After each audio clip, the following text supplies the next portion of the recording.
Hello everyone. Today we are going to study the remaining topic of lesson 1, the sentence. पहले हम थोड़ी देर revise कर लेते हैं, ठीक है. What is sentence बेटा?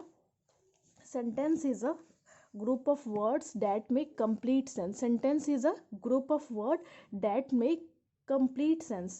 Sentence क्या होता है? वर्ड्स का समूह होता है जो एक कंप्लीट सेंस देता है. आप ये दोनों बॉक्स अगर याद रखोगे तो फिर आपको इजीली इसके डेफिनेशन लर्न हो जाएगी, ठीक है.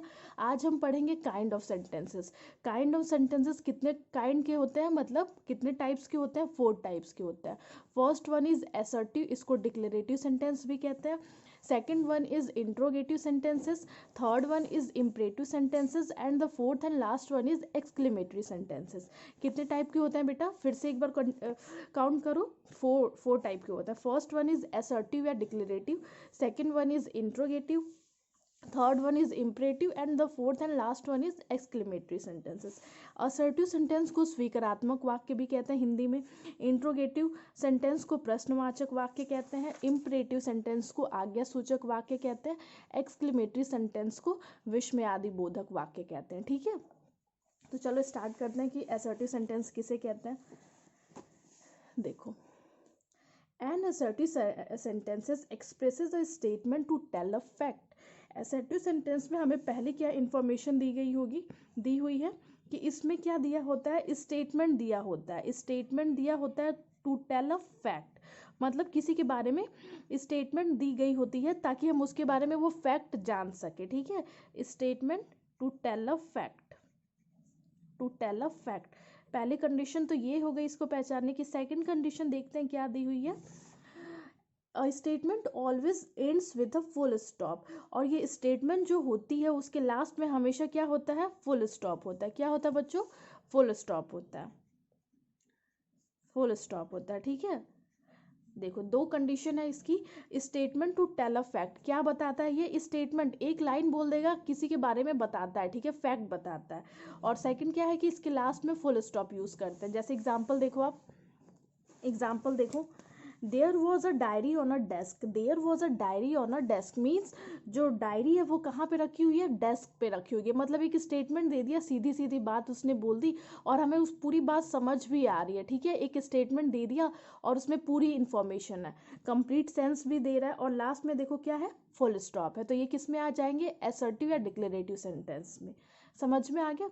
सेकेंड एग्जाम्पल देखो. The girl drank a glass of juice. जो लड़की है उसने ग्लास ऑफ जूस मतलब जूस पी लिया, ठीक है. जो ग्लास का जूस था उसने पी लिया. देखो ये भी स्टेटमेंट है, एक बता रहा है, एक फैक्ट बता रहा है कि हाँ उस लड़की के बारे में बता रहा है कि उसने जो ग्लास में जूस था वो पी लिया. और लास्ट में देखो फुल स्टॉप भी है. तो ये क्या हो जाएगा? असर्टिव सेंटेंस हो जाएगा, ठीक है. समझ में आ गया. ये एग्जाम्पल बाकी आप पढ़ लीजिएगा, ठीक है. अब दूसरा देखते हैं, इंट्रोगेटिव सेंटेंस. देखो बेटा, इंट्रोगेटिव सेंटेंसेस प्रश्नवाचक वाक्य. अब हमें ये तो नहीं पता कि इसमें पहली कंडीशन क्या होगी, लेकिन दूसरी कंडीशन हम लोग को पता है, हम लोग पढ़ते ही आ रहा है. इंट्रोगेटिव सेंटेंस में लास्ट में क्या होता है? क्वेश्चन मार्क होता है. क्या होता है? क्वेश्चन मार्क होता है, ठीक है. एक तो हम समझ गए, अगर इसमें फुल स्टॉप है तो ये तो हम पढ़ते आ रहे हैं, तो इसमें क्या होगा? क्वेश्चन मार्क होगा, ठीक है. अब देखते हैं फर्स्ट कंडीशन क्या है इसकी. An interrogative sentence ask a question. जो इंट्रोगेटिव सेंटेंस होता है उसमें क्वेश्चन पूछा जाता है. ये भी हम पढ़ते आ रहे हैं बेटा, ठीक है. इसमें क्या होता है? क्वेश्चन पूछते हैं हम लोग और लास्ट में क्या लगाते हैं? क्वेश्चन मार्क, ठीक है. जैसे what is in this drawer, मतलब उस ड्रॉवर में क्या है. देखो क्या है इसमें, कब, क्यों, कहाँ, ये वाले प्रश्न आते हैं, ठीक है. What is in this drawer, उस ड्रॉवर में क्या है. आपको पूरी इन्फॉर्मेशन पूरी समझ में भी आ रही है कि मैं आपसे क्या पूछ रही हूँ. और लास्ट में देखो क्वेश्चन मार्क भी है. तो ये क्या हो जाएगा? इंट्रोगेटिव सेंटेंस हो जाएगा, ठीक है. Which book are you reading, तुम कौन सी बुक पढ़ रहे हो. मेरी बात भी आपको समझ में आ रही है कि मैं क्या पूछ रही हूँ. और देखो लास्ट में क्वेश्चन मार्क भी है. तो आप कौन सी बुक अभी पढ़ रहे हो? इंग्लिश ग्रामर की, ठीक है. Third one is imperative sentences. Imperative sentence को आज्ञासूचक वाक्य भी कहते हैं, ठीक है. अब देखो क्या है. An imperative sentences expresses an order और रिक्वेस्ट. देखो पहली कंडीशन क्या दी हुई है कि इसमें ऑर्डर दिया जाता है या रिक्वेस्ट किया जाता है, ठीक है. ऑर्डर या रिक्वेस्ट, ऑर्डर या रिक्वेस्ट, ठीक है. और सेकंड कंडीशन क्या दी हुई है? सेकंड कंडीशन देखो, an imperative sentences always ends with a full stop. जो इसमें ये इम्परेटिव सेंटेंस है वो हमेशा फुल स्टॉप से एंड होता है। बेटा कंफ्यूज नहीं होना है कि उसमें भी फुल स्टॉप, फर्स्ट वाले में भी असर्टिव सेंटेंस में भी फुल स्टॉप से एंड होता है, इसमें भी।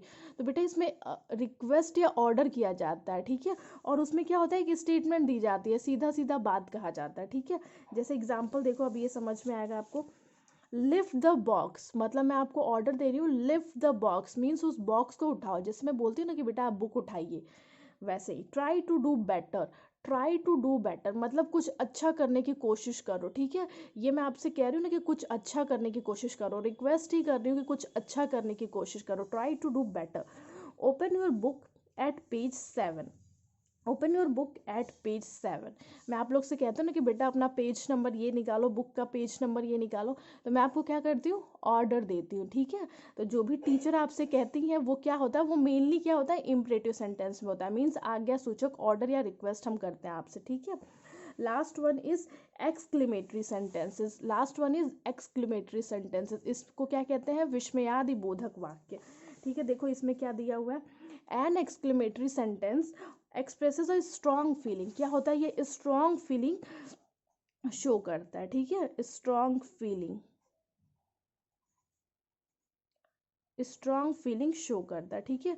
और सेकंड कंडीशन क्या दी हुई है इसमें, an exclamatory sentences always ends with exclamation mark. इसके लास्ट में क्या होता है, हमेशा एक्सक्लेमेशन मार्क यूज होता है। इसको क्या कहते हैं बेटा, देखो ये क्या होता है, ये एक्सक्लेमेशन मार्क होता है, ठीक है, इसको हम लोग एक्सक्लेमेशन मार्क कहते हैं, ठीक है। तो इसमें दो कंडीशन क्या दी है कि स्ट्रॉन्ग फीलिंग बताता है, और दूसरी क्या होती है, इसके लास्ट में क्या होता है, एक्सक्लेमेशन मार्क होता है।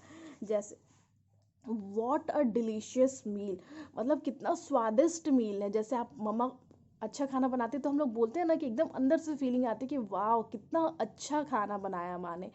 तो वही वो जो स्ट्रॉन्ग फीलिंग आती है वो कौन से सेंटेंस में आएगा, वो आएगा एक्सक्लेमेटरी सेंटेंसेस। सेकंड एग्जांपल देखो, what an impulsive building it is, sorry what an impressive building it is, मतलब कितना खूबसूरत, कितना आकर्षित करने वाला बिल्डिंग है वो, मतलब एकदम हम देख के नहीं आश्चर्यचकित हो जाते हैं। तो वो कौन से, वो सारी सेंटेंस किस में आएंगे, एक्सक्लेमेटरी सेंटेंसेस में। और देखो इसके लास्ट में क्या होता है, एक्सक्लेमेशन मार्क भी लगा होता है, तो आप पहचान लेंगे, ठीक है। अब एक बार रिवाइज कर लेते हैं क्या होता है। सेंटेंस क्या होता है बेटा, दो बॉक्स आप लॉन रखो, ये दिमाग में बैठा लो, इसीलिए मैं आप लोग को डायग्राम वाला पढ़ाती हूँ ताकि आपको दिमाग में बैठ जाए, बोझ ना लगे ये ग्रामर, ठीक है। तो देखो द सेंटेंस क्या होता है, sorry group of word that make complete sense. कितने टाइप्स के होते हैं, 4 टाइप्स के। फर्स्ट इज असर्टिव सेंटेंस या declarative sentence, second one is interrogative sentence, third one is imperative sentence, and the fourth one is exclamatory sentence, ठीक है। Assertive sentence में क्या होता है, स्टेटमेंट दी जाती है फैक्ट बताने के लिए, दूसरा क्या होता है, फुल स्टॉप लगा होता है। इंट्रोगेटिव में क्वेश्चन पूछा जाता है, लास्ट में क्या होता है, क्वेश्चन मार्क लगा होता है। इम्परेटिव में ऑर्डर या रिक्वेस्ट दिया जाता है, और लास्ट में क्या होता है, फुल स्टॉप लगा होता है। एक्सक्लेमेशन में स्ट्रॉन्ग फीलिंग आती है जो, और सेकंड क्या, एक्सक्लेमेशन मार्क का यूज़ करते हैं, ठीक है। तो आप इसको अच्छे से पढ़ लीजिएगा बेटा, मैं आप लोग को नोट्स प्रोवाइड करवा दूंगी, ये आपको, ये मैं बस समझाने के लिए आपको बताई हूँ, मैं आपको नोट्स प्रॉपर अवेलेबल करा दूंगी। आपका होमवर्क ये है कि पहले तो आप ये अच्छे से समझो, ठीक है। और दूसरा होमवर्क ये है बेटा आप लोग का कि read the following and write their kind, मतलब ये आपको सेंटेंस पढ़ने हैं और बताना है कि वो कौन से काइंड में है, मतलब चारों में से कौन सा काइंड है। जैसे पहला मैं बता देती हूँ, he is fond of T, मतलब ये क्या बताया गया, एक सीधा स्टेटमेंट दी गई है। देखो ना इसमें क्वेश्चन मार्क लगा हुआ है, ना इसमें कोई रिक्वेस्ट या ऑर्डर किया जा रहा है, ना ही इसमें कोई एक्सक्लेमेशन मार्क लगा हो, तो क्या हो जाएगा, ये असर्टिव सेंटेंस हो जाएगा। ऐसे ही बाकी आपको ये 10 करने हैं, मैं आपको मैच करवा दूंगी, ठीक है। तो आप होमवर्क कर लीजिएगा बेटा, थैंक यू।